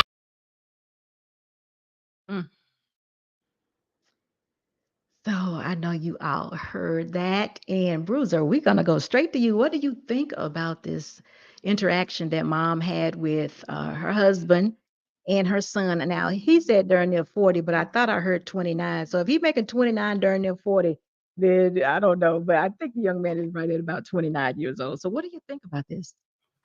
Well, I think it's unfortunate that the actual father is not in his life. I think that would be a significant difference that the father was in the household. They failed him. The father and the mother of that child, of that man, they failed to bring him in the world and usher him into a way where he can go and sustain life on his own. So when you do fail, you have to take responsibility for your children, no matter what age they get to. It's her house. She has the right to allow him to live there legally. From a moral standpoint, a lot of men probably in that situation as a stepfather is not going to agree with me because they're coming into a house and they're playing a stepdad and they're paying the bills. But this man didn't, I don't know how long they've been together, but he didn't just turn 29. Right. You knew what was, like I say, you knew what was at the table. And if you didn't deal with that before you took the deal, then you don't have no right to tell this woman to put this man out of the house. Simple as that. It's a shame that you got to take care of, or you got to deal with the child of another man. It's another shame to have to deal with a child of another man under her roof. I could see. Now listen, I'm all ears. If this was his house, that man sitting at the end of the table, if that was his home, we'd have a whole nother different story. But it's not. You sitting here, you got a lease too, brother. So what do? You took this deal. You can't tell this woman to put. And I'm a firm believer on holding on to your children as long as you can until they bloom. If you fail to give them the necessary tools, and expose them to the necessary things they need to fly on their own, then it's your responsibility to take care of them. You just can't throw them to the world. It just doesn't work like that. So I know it might be a lot of people might disagree, but that's just what I believe in. And I believe the man sitting there might have to just pack it up and peel out. He probably should. These are the things you gotta talk about and communicate way before you walking around with your boxers on in somebody else's house. You got to talk about this. This should be one of the first conversations you had when you have children that are not yours involved in a relationship at that age. And if you don't do that, then you try to make a drastic change or force somebody to make a drastic change. I can understand why she felt like that. I can't, there's nothing in this video is telling me that this man communicated this expectation in the beginning of the relationship when he was getting those cheeks. He wasn't concerned about this 29-year-old being in the house. He was probably fine in the beginning. He didn't communicate that he had a problem with him or how long is this kid gonna be living here? I don't, there's nothing in this video that's leading me towards that they had any communication on that. So you didn't talk about it, you didn't find a problem with it, then you can't bring it up later. So let me ask you a question or two. But I first want to, I got to ask this question. When a man and a woman gets married, do you think that is there anything that supersedes that marriage? No, I don't think there's nothing that supersedes that marriage so long as you state the terms. If you state the terms, then you got to go by the term. I don't believe there's no imaginary terms. I get it. A lot of people come from a religious background. There's this religious, righteous, spiritual standard on marriage because God created marriage for us. But if we're being really honest with each other, a lot of people aren't really going that route. So what does that So you mean? have to. So what that means is you have to communicate these things. You have to be clear. You have to have some clarity But that on what doesn't do you change the believe point, in. though. It doesn't change the point. I mean, it doesn't change the point that nothing supersedes the marriage. Whether we have to remind someone of it or state it in the beginning, the idea of me and whomever, me and my husband becoming married, we're going into this union knowing that nothing supersedes this marriage, whether it's rent, children, cars, lottery tickets, whatever the situation may be, nothing supersedes this marriage. Because see, this is what I miss in this whole thing is that there was no relation. I didn't get that there was any relationship or communication with the married couple, like you said, prior to being married. It didn't seem like it was any kind of relationship there or any type of conversation or communication about anything. Because even the fact of it being her house. I just don't know if many men would allow or would go into a situation where a woman would be able to say, "This is my house. I am going to dictate what goes on in my home." That tells me that there was no marriage relationship or communication to how we're going to run this relationship prior to them being married. So I agree with you on the fact of uh he couldn't come in later on and be like, "Hey, you got to get out." But I'm just asking because of all the wrong things that I see in their situation, because I don't want anybody else to walk into this situation this way or with their eyes closed. Because if a woman does have a home and obviously you don't, or who knows the situation, they didn't touch on it, either you find a place to put her or you're not ready to take care of her, or she needs to come where you all. And guess what though? It doesn't make it his. It goes the same for me. If it was his home, and he allowed my son and myself to come in, it would be him and I having a conversation to the point where it's time for my son to go out and be on his own. It wouldn't be, "This is my house and he doesn't have to go anywhere." Because me and him, my husband, we're one. We're acting and working together, because that's the relationship that we should have. That's the foundation that people thrive in. We just want to always stay so broken. That's why we can't work this thing out. Just because 2023 is dictating something else. No, you don't want to be in dysfunction all your life. Get back to the basics. Me and you need to be on one accord. I don't care how hard it is. We got to see our way through it. And then it's going to work itself out. Because a 29-year-old ain't going to, guess what? The man just asked for a plan. What is he asked the woman after all of that, out of all of the disrespect, out of all of the ego there was, he said, "So what is your plan?" So it could have been as simple as, "Well, let's put him in, let's help him find a job. Let's help him do this. Or let's just set up this for him." Whatever the situation was, let's get a plan for this grown man, because that's what we're supposed to do. He's And the you man. and you saying the really, really key words. You're saying you say that that's what it should be. Yeah, That's what yeah, we're supposed to be. When exactly. you make statements like that, you assume that these people are predisposed to similar beliefs. And what all I'm No, saying is no, I people don't think today that don't. they are. Wait, hold on for a minute, Bruiser. I'm sorry. I don't think that they are. I don't think that it's there for them. So that's why I'm saying we can't negotiate with that. If we give them how it's supposed to be and say this is how it's supposed to be, some of them might grab it and walk along with it Yeah. instead of just letting them. That's what I mean. Okay. That's So what I, that's that's so what I mean. we speaking the same language because I realize that people are coming from different backgrounds, different belief systems. Mhm. We live in a society where the standard is so scattered, it's so different. The communities are broken up. there used to be a time where we had one standard. You know, everybody had the same family values, the same principles they went by, the same perspective. We don't have that anymore. It's very diverse. So you have to state it. You have to talk about it. You have to communicate expectations ahead. If you don't, and you just presume that people are gonna uh, follow the same code of ethics, um, the same principles, then you're gonna be in a situation where you don't want to be in, similar to what this dude is in right now. Because I see it a lot. I see a lot of people saying they just look at the color of your skin, the way you talk, the music you listen to. Oh, you're just like me. You come from the same background. You'd be surprised once you start having a conversation.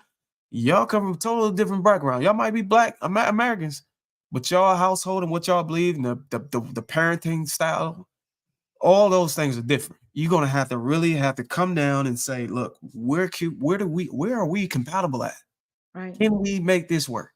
And a lot of people just get lazy at that point, and a lot of them get clouded by the fetishes, the fantasies, the sex appeal, and all these other sweet things and gestures and materialistic things. And then when it's time to talk about the serious things, you done got 2 to 3 years into the relationship, or 2 to 3 kids into the relationship, to where the things that matter to communicate with, you stumble upon them and you're surprised. You're like, oh, whoa, this is not what I expected. Now what do you do? And I Do you agree with this. still say marriage no matter what? We're gonna push it through, or do you bow out? Marriage no matter what, because that's what we started. It was our fault that we entered into it in dysfunction. Now it's time to clean up. We don't have to live in dysfunction all our lives. Whether clean it up with this person instead of taking that same dysfunction to the next one. Because you still don't know where you went wrong. You still haven't accounted for the decisions that you make. So fix it. Fix it right here, because you're both wrong. Fix it and then make it right. We both dysfunction. Dearly beloved. And just make it right. This is how I see it, because we all got That's dysfunction how you somewhere see in it. us. You know, And you got that. That is how I see it. I believe you got it from something's telling me from a book you read that you stated before, where you picked up empathy and compassion for your loved one.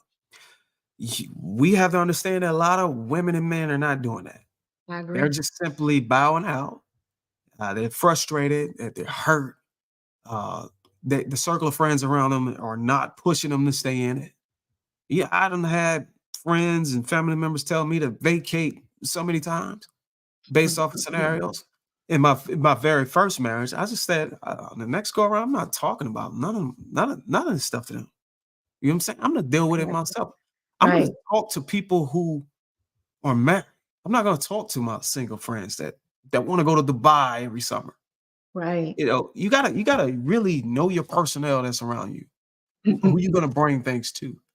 Because depending on who they are, they can really influence you into making a drastic decision that you really don't want to make. A selfish decision. It becomes all about you. Is really what it Exactly. is. I mean, it may not have that appearance on the surface, but once you really get to it, because it's all there to make you feel good, to make you feel whole, to make you feel like, okay, what you did was okay because they didn't do what they were supposed to do. So whatever it is, it's good. But Bruiser, you're everything you're saying in my own way, I am agreeing with you. It's just that I would like for our culture to come back a bit. Not everybody's gonna make it, right? But the ones that want to have a good life, that want to be involved in a marriage, that want to have a nuclear family, that want to have good, clean living, or what have you, not perfect. I would like to share with them some experiences and some examples of how they can do it. And they have to make the decision of, uh, you know, walking it out versus adapting to what 2023 is offering when I already know that it's not going to work. Because when we dealing with two different people, man and woman, we both bringing two different things to the table. We both can't, somebody got to make a decision. And if a man is allowing the woman to make a decision, he's just got out of alignment. And when he is out of alignment, then the house is going to suffer, whether we can see it at face value or not. Vice versa, when the man is controlling the situation, or he's not doing exactly what he's supposed to do as a leader, then the wife is getting out of out of her position as the manager or the helpmate for the husband, then the marriage suffers this way.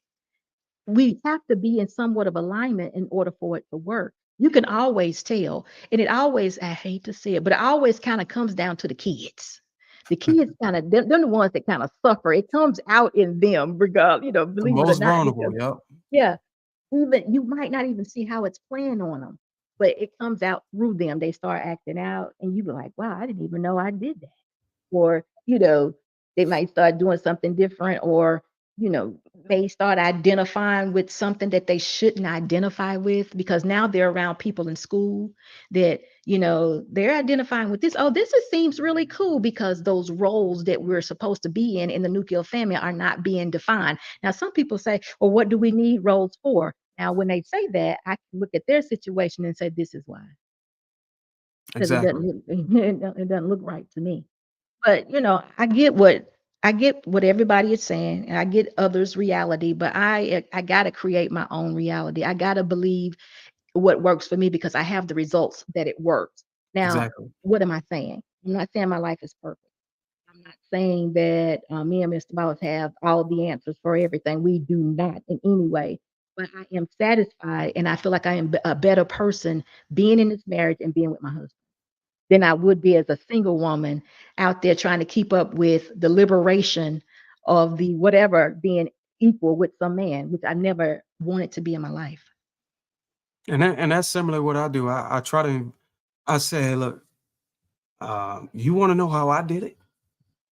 And if they say yeah, a lot of times they don't want to know. They may feel intimidated by Right.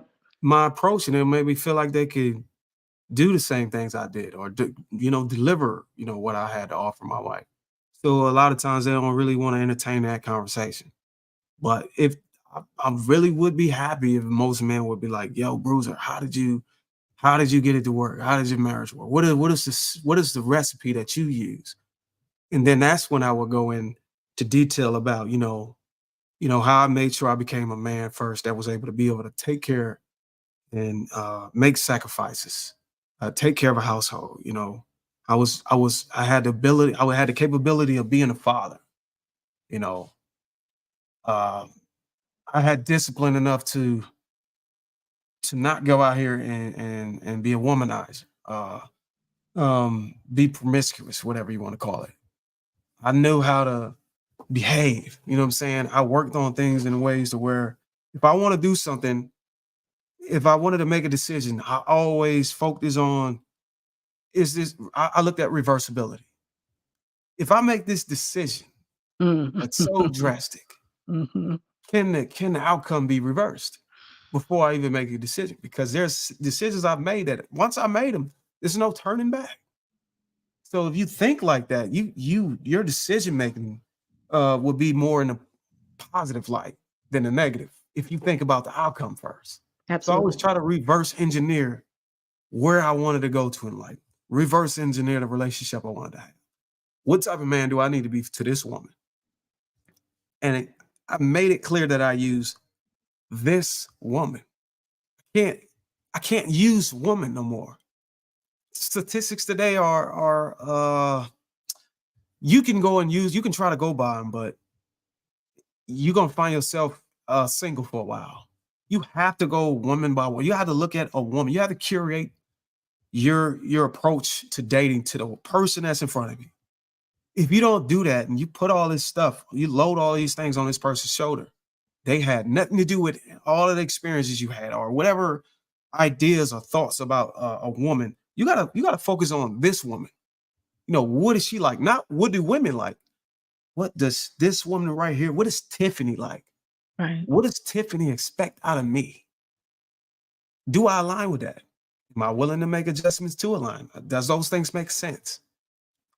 I think men are going into the dating pool and the dating market saying, what do women like?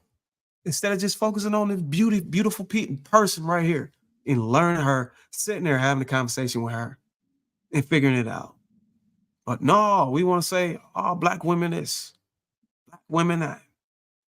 But there's a lot of innocent black women out there that's not doing those things. And you just happen to not run up on them. I'm telling you, there's some beautiful black women out there that's willing to be down with your program. You just got to Right. stop looking at them as a category.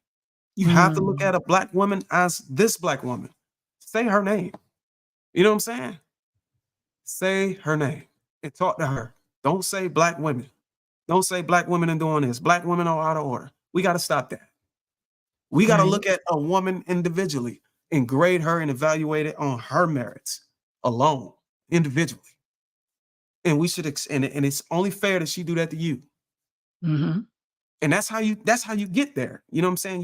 You because we come with these preconceived notions on a mass scale, and we grading these women on a mass scale. We are associating them to terms and negative things, and it's just making it more harder for us to meet compatibility when we're trying to get in a relationship. But I'm not. I'll let you go, man. So, Bruce, I got to tell you something, but I want you to answer a question too. The first thing I'm going to tell you though is I'm going to give you your flowers because you are definitely a standard, and I hope that you get gratification out of being the man that you are, because not all men have reached that type of maturity or wisdom. Not everybody has it. But the question I want you to answer is, Mr. Trey says, who has that kind of time? I guarantee you, anything he do in life, anywhere he go in life, he make time for it. And if if you love this woman enough, you gonna make time for her. I made time for my woman. I moved everything out of the way for my woman. If I knew that there was issues or this thing that we didn't see eye to eye on, I took off work. I said, baby, we're gonna sit down, we're gonna have dinner at the restaurant you want. Tell me all the problems that you have with me. Show me all the issues we're going through. Help me figure out how to be the man you want me to be. You make time for that. If you gonna make time for your boss to say, hey, boss, sit me down in the conference room. Show me how to get promoted. Show me all the things you want me to do, all the tasks you want me to do this quarter so I can get promoted to the director position. What do I got to do? Then do that with your wife. She's going to carry your children, man. You owe it. Your potential. Yeah. He's saying, though, spoken like a man who hasn't dated in a decade. Was dating different 10 years ago, would you say? Oh, yeah. Okay. Dating was most definitely different. Only 10 years ago? You think so? Yeah. This Okay. woman, this 10 years of being with this woman, the woman I love, the woman I'm with, she helped me curate my mindset, you know, my ability to be emotionally sensitive to the female. These things that I didn't have, you know what I'm You mean saying? that empathy, that compassion? It works on both Yeah. sides, huh? These things, I needed these things to be Yeah. whole. You know what I mean? I didn't have it. I came in you know, halfway. You know what I'm saying? She was my other half. I think when people make that comparison, I think that's what they're talking about. And she was that for me. You know, 10 years ago, I didn't know, you know, so I didn't know. I knew how to be a man, you know, but I didn't know how to be a husband.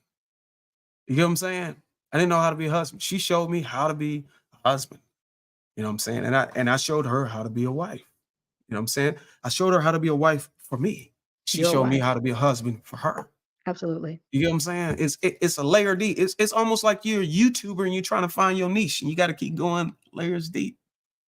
You get in a relationship. How do you get a husband? How can you be a husband for her? You know, once you get to that part, man, everything is laser focused. You know her. You know everything she wants. You don't have to tell you to come help her with the groceries. You see her carrying about a bunch of bags, you just go down there and help her. Oh, you knew she going to the grocery store, and when she back You up knew in she going to the the grocery store. garage. What time you getting back? You already That's outside exactly waiting on the right. bags. There you go. So Oh, listen. baby, you didn't call me, so I didn't think you knew I want. You know how women Yeah, are. She's not gonna that's tell right. you that. She has a mindset to say that you should know, and you should Exactly. know.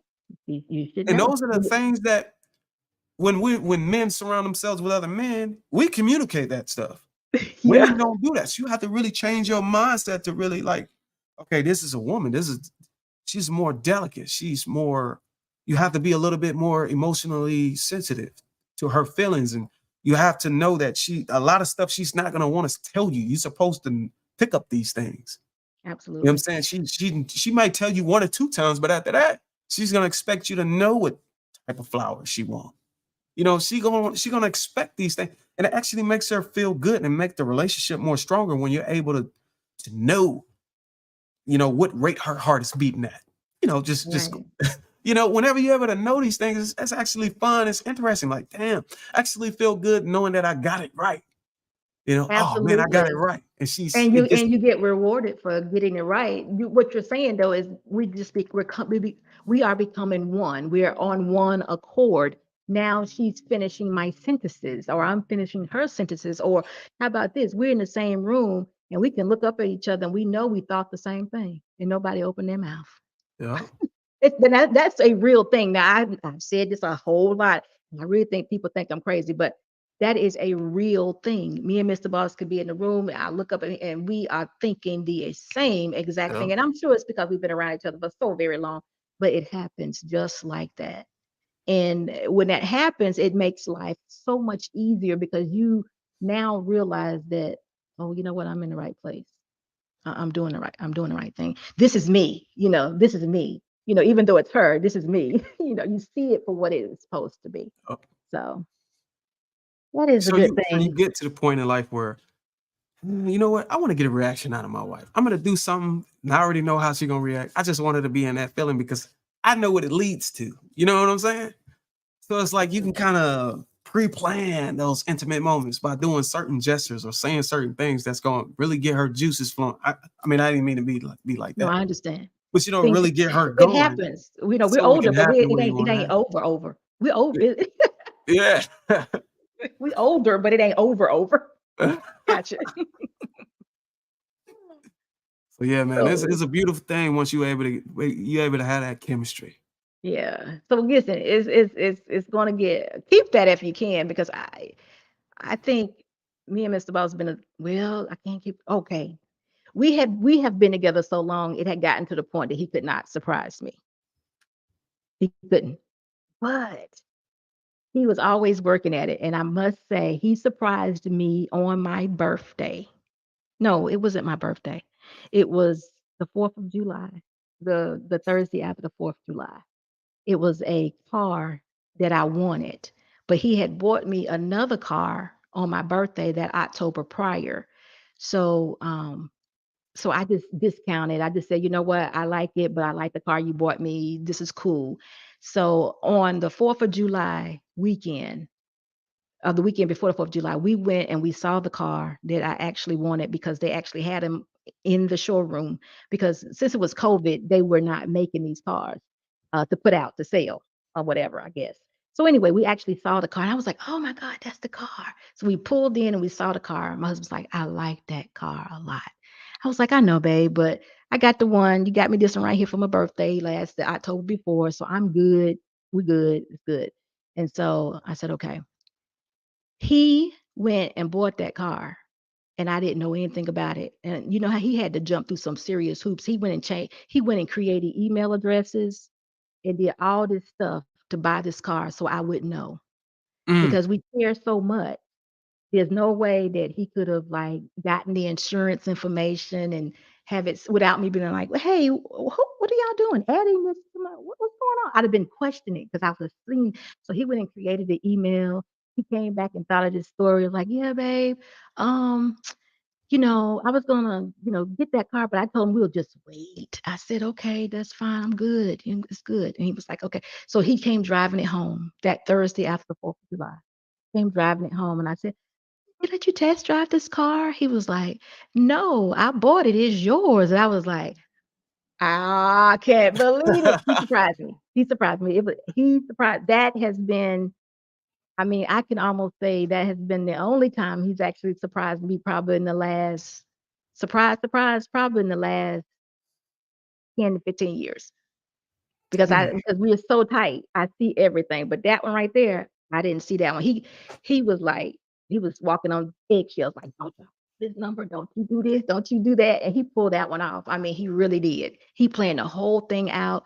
I didn't have to say or do anything. He was like, no, it's yours.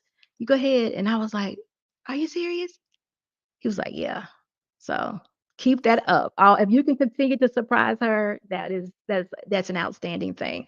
I don't Oh, care too much about being surprised, but he did do an excellent job when he bought me my newest car, my that latest is car. nice because and my wife is the one who actually showed me how important that is, being able to surprise her, how interested it is, and how excited it gets her.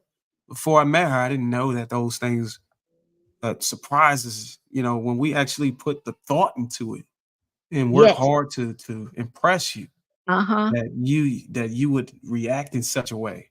Oh yeah. So once We once worked you for start that teaching one. me those things, because I struggled in the beginning. Now I used to be like, "Hey, what you want from the store?" Exactly. Bruiser, that's exactly.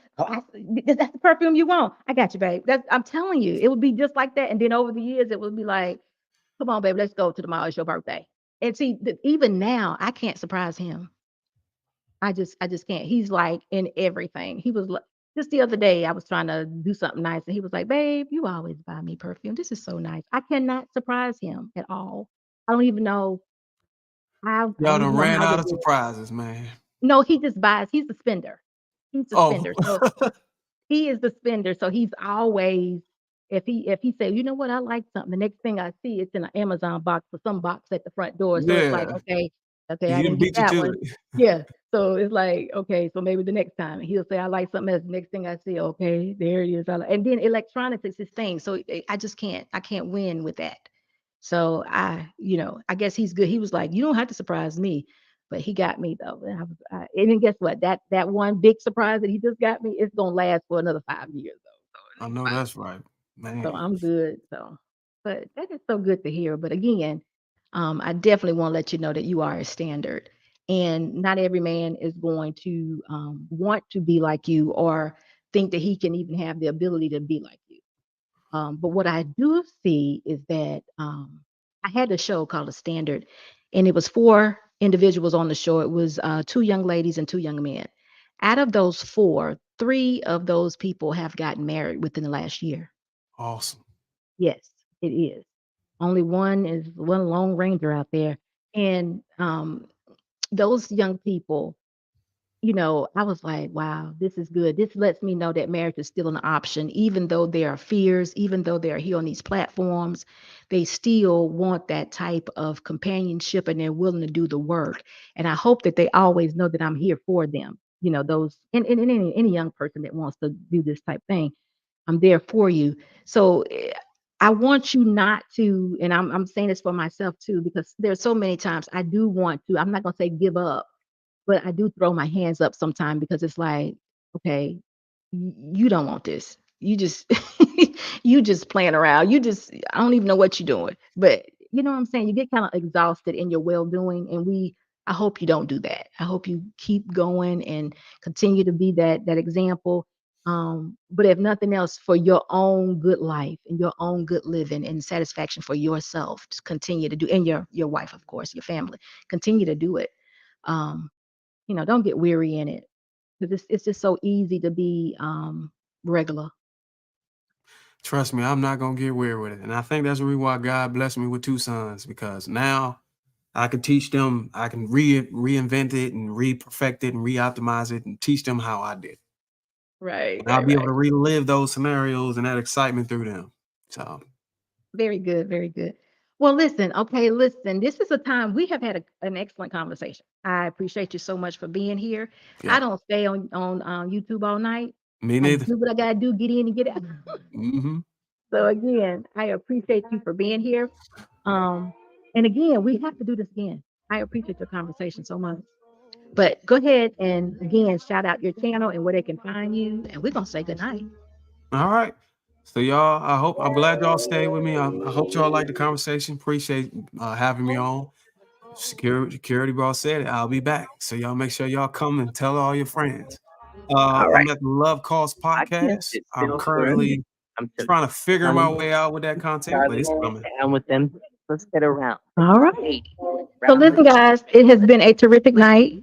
Bruiser, thank you so much for being here. And until then, y'all may see me on Wednesday, but until then, y'all have a good rest of the day.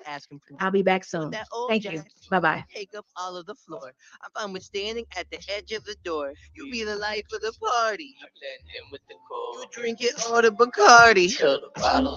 Let's take it back for this started. You want the love, I don't got it. You screaming, stay, please don't go. Don't think it's in me to listen to flow. It's so different with distance we roam into zones where nothing get hurt anymore. I just wish I was home when I stepped through front door, but instead I'm alone and completely unsure. And even though you're screaming out with the best of intentions, I don't get it. Why do you always gotta ask me to stay? Why you always gotta go? Playing house, this ain't a home with your soul on the road.